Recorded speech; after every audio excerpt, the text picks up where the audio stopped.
আসসালামু আলাইকুম।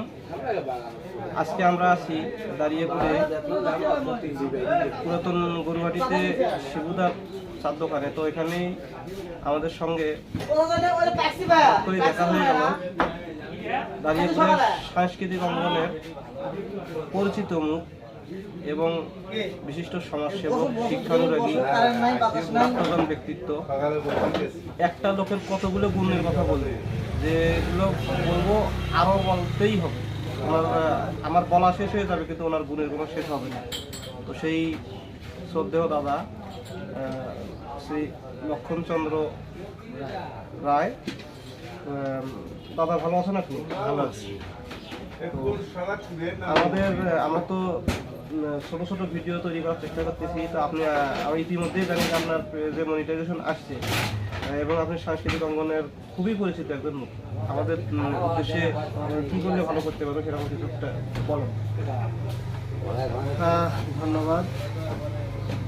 শুভ দুপুর। সত্যিকার অর্থে সাংস্কৃতিক অঙ্গনের প্রিয় মুখ না, আমি আসলে সাংস্কৃতিক অঙ্গনে যে চর্চা করি এটা আমার আদর্শ, আমি লালন করি, চেষ্টা করি। আমার দীর্ঘদিনের থিয়েটারে বিচরণ এবং সাংস্কৃতিক যে মানুষগুলো আছে তাদের প্রতি যে আমার শ্রদ্ধাবোধ, সম্মানবোধ, তাদের কাছ থেকে যে শেখা দেখা, সেই পথে আমি ধাবিত হই।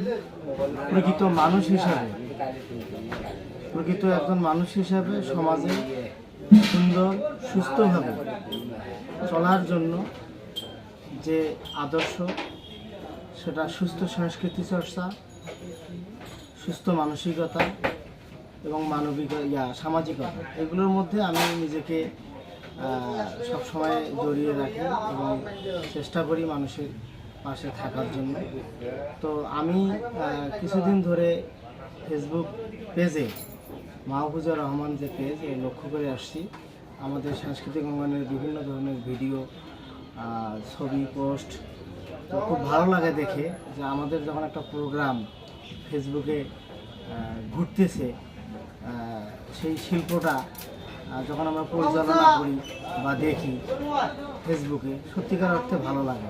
এটি শুধু আমরা সরাসরি যেমন দেখাই এবং ফেসবুকের মাধ্যমে কিন্তু যারা সরাসরি দেখতে পারেন না তারা ফেসবুকে দেখেন।